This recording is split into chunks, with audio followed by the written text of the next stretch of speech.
Varicose veins కి సరైన చికిత్స కోసం సంప్రదించండి ఎవిస్ హాస్పిటల్. నమస్తే గురుగారు. శ్రీమాత్రే నమః. శ్రీమాత్రే నమః. గురుగారు, ఈ సంవత్సరంలో వచ్చే ఆఖరి అమావాస్య సోమావతి అమావాస్య అంటున్నారు. ఏంటి గురుగారు ఈ రోజు ప్రత్యేకత? సోమావతి అమావాస్య అమ్మ ఎప్పుడైనా సరే మనం పాటించడం వల్ల అంటే ఒక్కొక్క అమావాస్యకి ఒక్కొక్క ప్రత్యేకత ఉంటుంది. నేను చాలా మందికి మన వీడియోలు చాలా చేసాను ఇప్పటికి అమావాస్య మీద. చేసినప్పుడు వాళ్ళు నాకు కొంతమంది ఫోన్ చేసి చెప్తుంటారు, సార్ మేము అమావాస్య పాటించినప్పుడు నుంచి చాలా బాగుంది. అప్పుడు నేను ఎక్స్పీరియన్సెస్ అడుగుతుంటాను, ఏం బాగుంది మీకు అంటే ఏం చెప్తారో చూద్దాం, నాకు తెలిసి ఏం జరుగుతుంది అక్కడ. అడిగినప్పుడు వాళ్ళు చెప్పింది ఏమంటే అమావాస్యలు పాటించినప్పుడు మాకు ఖచ్చితంగా ఇంట్లో అప్పటి వరకు ఎప్పుడు ఏదో అనారోగ్యం ఉండేది తగ్గింది, ఇంట్లో ఎప్పుడు ఏదో గోలగా గొడవ ఉండేది, డిస్టర్బెన్సెస్ తగ్గాయి, కరువు అనేటువంటిది లేకుండా ఉంది మాకు అని చెప్తూ ఉంటారు. ఎందుకు అంటే చెప్తాను చూడండి. అమావాస్య తిథి పౌర్ణమి తిథి 2 తిథులు. అమావాస్య తిథి రోజు చేసే అమ్మవారి పూజకి పౌర్ణమి రోజు చేసే పూజకి ఒక విశేషం ఉంటుంది. అందులో ఈ 2 తిథులు కాకుండా దేవీ భాగవతంలోని ప్రత్యేకంగా అమ్మవారి స్వయంగా చెప్పింది, అష్టమి, నవమి, చతుర్దశి ఈ రోజులు కనుక నన్ను ఆరాధించినట్లయితే వాళ్ళకి ఖచ్చితంగా నా అనుగ్రహం ఎక్కువగా ఉంటుంది అని. అమావాస్య తిథిని చేసినటువంటి వల్ల ఎందుకు ఈ ఫలితం వస్తుంది అంటే అమావాస్యకు ఒక ప్రత్యేకత ఉందమ్మా. నెగటివ్ ఎనర్జీ పెరిగే సమయం. జనరల్ గా మనం చూస్తూ ఉంటాం గురుగారు, ఎవరైనా అనటం అమావాస్య వస్తుందంటే వాళ్ళు అలర్ట్ గా ఉంటారు, ఇంట్లో ఏదో ఒకటి అవుతుంది, ఏదో ఒక ఘర్షణలో అవసరం ఉన్నా లేకున్నా అప్పటి వరకు అన్యోన్యంగా ఉన్నా కూడా సమ్ డిస్టర్బెన్సెస్ వస్తాయని అలర్ట్ గా ఉంటూ ఉంటారు. ఎందుకు ఉంటుందంటే అమ్మ, మనస్కారకుడు చంద్రుడు, చంద్రమా మనసోజాత అని వేదంలో ఉంది. అందరి మనసుల మీద దాని ఎఫెక్ట్ పడుతుంది, అదొకటి. రెండవది ఏంటంటే అమావాస్య నాడు కొంతమంది చూడండి కొన్ని ఉగ్రదేవత సంబంధించింది కానీ లేకపోతే కొన్ని మనకి కొన్ని ఉపాసనలు ఉంటాయమ్మా. అంటే కొన్ని వామాచార దక్షిణాచారాల్లోని కొన్ని యక్షిణి సంబంధించిన ఉపాసనలు కొన్ని ఉంటాయి. యక్షిణీ దేవత సంబంధించిన అమావాస్య రోజు చేస్తుంటారు ఎక్కువగా. ఆ నెగటివ్ ఎనర్జీస్ కొంచెం వాటి పవర్ పెరుగుతుంది. ఎవరైతే దేవత సంబంధించిన వాటికి దూరంగా ఉంటారో, అంటే పెద్దగా పూజా కార్యక్రమాలు ఏమీ చేయకుండా ఏదో నిత్యంగా ఉన్నట్టు ఉంటారో వాళ్ళని ఆ ఎనర్జీస్ పట్టుకుంటాయి. వాళ్ళకి తెలియకుండానే ఇంట్లో వాళ్ళతో గొడవ పడుతూ ఉంటారు. ఏమిటి పిచ్చోళ్ళకి ఎందుకు ఈ చిన్న విషయానికి రద్దంతం చేస్తున్నారు అనిపిస్తుంటది. నెక్స్ట్ డే మళ్ళీ నిన్న అసలు ఏం కానట్టు ఉంటారు, ఏదో నిన్నేదో మనం సినిమాకి వెళ్ళి వచ్చాము ఉంటారు. ఎందుకు అంటే వాళ్ళకే తెలియదు ఎందుకు ఇంత రాద్ధాంతం అయింది, ఎందుకు ఇంత పిచ్చి పిచ్చి క్వశ్చన్స్ అన్ని వేశారు, ఎందుకు చిన్న విషయాన్ని పట్టుకుని లాగారు అంటే బికాస్ ఆఫ్ అమావాస్య. స్త్రీలకి అమావాస్య పూజ చేసుకున్న రోజు చెయ్యనటువంటి దాంట్లో కూడా మనం తీసుకున్నట్లయితే అనారోగ్యాలు కూడా చాలా మట్టుకు క్లియర్ అవుతుంటాయి. ఎందుకంటే ముఖ్యంగా చంద్రుడు అనారోగ్యానికి కారకుడమ్మా. చూడండి, ఏ డాక్టర్ దగ్గరికైనా వెళ్ళండి, మీరు అవన్నీ మర్చిపోయి ఫస్ట్ హ్యాపీగా ఉండండి, మనసు మీద తీసుకోకండి అంటాడు. ఎందుకు? మనసు మీద తీసుకుంటే అనారోగ్యం పెరుగుతుంది, మనసు మీద తీసుకోకపోతే ఆరోగ్యం కుదుట పడుతుంది. అందుకని మీరు ఫస్ట్ మనసులో తీసేయండి అంటాం. మనకి ఏ విషయమైనా చూడండి, అబ్బా మనసు బాగాలేదండి, మనసు ఎలాగా ఉందండి, ఎందుకు? మనస్కారకుడు చంద్రుడు కాబట్టి దాని ప్రభావం దాని మీద ఉంటుంది.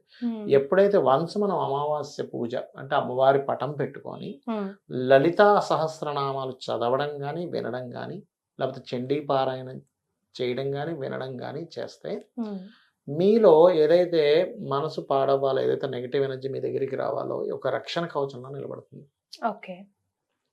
ఈ సోమావతి అమావాస్య మన గొప్పతనం ఏంటంటే మోసపోయే యోగాలు ఉంటాయి కొంతమందికి. అది ముఖ్యంగా చంద్రుడు పాడైతే వస్తుందమ్మా. చంద్రగ్రహం కనుక పాడింది అనుకోండి తొందరగా మోసపోతారు వాళ్ళు. ఎందుకంటే మనసు పనిచేయదు అక్కడ. ఏంటి వీడు నన్ను మోసం చేస్తున్నాడా, ఎక్కువ ఆశ చూపిస్తున్నాడా, ఏదో నా మనసు కొంచెం అది లాజిక్ అర్థం కావట్లేదు అనే దాంట్లోకి వెళ్ళిపోయి మోసపోతారు. అలా మోసపోయే యోగం ఉన్నటువంటి వారు సోమావతి అమావాస్య వల్ల మోసపోయేటువంటి యోగాన్ని పోగొట్టుకుంటాడు. అదొకటి. రెండవది, సోమావతి అమావాస్య స్త్రీలు గనక చేస్తున్నట్లయితే వైధవ్యం రాదు, గుర్తుపెట్టుకోండి. అది చాలా గొప్ప ఇది సోమావతి అమావాస్య.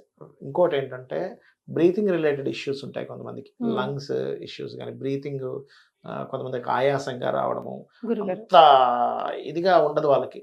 అలాంటి వారు సోమావతి అమావాస్య చేసేటప్పుడు ప్రాణాయామంతో కనుక లలిత చేసుకున్నట్లయితే దోషం తగ్గుతుంది. ఇంకోటి దీర్ఘ రోగాలు ఉంటాయి కొంతమందికి, బాగా రోగాలు ఉన్నాయి, ఆ రోజు సోమావతి అమావాస్య నాడు గనక సుబ్రహ్మణ్యేశ్వర స్వామిని అమ్మవారిని కలిసి పూజిస్తారు. అందులో పర్టికులర్గా ఎర్రటి పుష్పాలతో గనక అమ్మవారిని ఆరాధించినట్లయితే శత్రుపీడ, రుణపీడ, అదేవిధంగా మనకి అనారోగ్య సమస్యలు క్లియర్ అవ్వడం జరుగుతుంది. ఇది ముఖ్యంగా ఈ రకంగా పాటిస్తారు. ఇంకొంతమంది ఏం చేస్తారంటే ఇంట్లో ఎక్కువ పేడు ఉంది అని అనుకునేటువంటి వారు ఎర్ర అన్నం అంటే కుంకుమ కలిపినటువంటి అన్నాన్ని కలిపి తీసుకెళ్లి బయట ఏదైనా బయట పెట్టేస్తారు. బయట జంతువులకి వాటికి వేసేస్తారు. ఏదైనా మనకి రోడ్ల పక్కన అది ఉంటుంది చూసారా, అది యాక్చువల్గా జంతువులు తింటే వీళ్ళకి క్లియర్ అయిపోతుంది. జంతువులకి ఏం అవ్వదు. ఏ కుక్క వచ్చి తినింది అనుకోండి దానికి ఏం అవ్వదు. కాకపోతే ప్రేత బాధలు తగ్గుతాయి అలా చేస్తాయి. కుంకుమన్నం కలిపి అమావాస్య నాడు ఏం చేస్తారంటే తీసుకెళ్ళి అక్కడ పెట్టేసి వస్తారు. ప్రేత బాధలు తగ్గుతాయి. అయితే మనం గురుగారు ఇంట్లో పెద్దవాళ్ళని అడిగినా కూడా ఏదైనా పూజ చేద్దాము అంటే అమావాస్య రోజు వెళ్ళి అమావాస్య రోజే పూజ చేస్తామా, వద్దు వద్దు అంటూ ఉంటారు. కానీ మీ చెప్పిన పూజా విధానం చూసుకుంటే అయితే అమావాస్య రోజే సిద్ధిస్తుందని చెప్తున్నారు. అంతే అమ్మా. ఎందుకంటే ఎప్పుడు కూడా మనకి ఎనర్జీ తక్కువ ఉన్నప్పుడే కదా ఎనర్జీ పెంచుకోవాలి. ఇప్పుడు అమావాస్య నాడు పితృదేవతలకు కూడా చేస్తారు. మనకి స్వయం పాకం ఇవ్వడము, తర్పణాలు వదలడము చేస్తారు. ఎందుకు? కొన్ని ఎనర్జీని పితృదేవతలు కంట్రోల్ చేయగలుగుతారు. మీకు కొన్ని పనులు అవ్వాలనుకోండి, మీరు మీ పెద్దవాళ్ళు ఉంటారు కదా, తాతగారు ముత్తాతగారు, వాళ్ళని తలుచుకుని పని ఖచ్చితంగా అయిపోతుందమ్మా. 100% పని అయితే తీరుతుంది. ఏదో మిరాకిల్ జరిగినట్టుగా అవుతూ ఉంటాయి. నేను చూశాను, చాలాసార్లు చూసా. ఒకసారి నాకు ఒక 9-10 years బ్యాక్ సయాటికా వచ్చినప్పుడు కూడా మా మదర్ని అండ్ అమ్మవారిని తలుచుకున్నా, నాకు వెంటనే రిజల్ట్ కనబడింది. ఒక మంచి డాక్టర్ ఇమీడియట్లీ దొరకడం, 2 days లో తగ్గిపోవడం. 4-5 years వరకు తగ్గదన్నారు, అలాంటి 2 days లో తగ్గిపోయింది నాకు. 4-5 years ఎక్కడ, 2 days ఎక్కడ. నేను అమ్మవారిని మా అమ్మగారిని తలుచుకున్నాను కదా, సరే స్వయం పాకం ఇద్దామని ఒక ఫ్రెండ్ని తీసుకుని వెళ్ళి అక్కడికి వెళ్తే పెట్రోల్ అయిపోయింది. సరే నువ్వు పెట్రోల్ తీసుకుంటాను, అక్కడ కూర్చుంటా అన్నా. అక్కడ కూర్చొని ఎవరో బ్రాహ్మణులు వస్తే ఇచ్చి అక్కడ కూర్చోగానే అప్పుడే హోమియోపతి డాక్టర్ తీర్చాడు. లోపలికి వెళ్తే అప్పుడే ఒక ఫ్రెండ్ అంటున్నాడు, హోమియోపతి ఒకసారి చూపించుకోపోయారు అది. సరే వీనస్ అండ్ మూన్ కాంబినేషన్ అంటే హోమియోపతి ఇంకా బాగా పనిచేస్తుంది, నాకు ఎట్లాగో ఆ కాంబినేషన్ ఆ నక్షత్రం మీద ఉన్నాడు కదా అని నేను వెళ్తే జస్ట్ ఒక 2 drops వేశారు.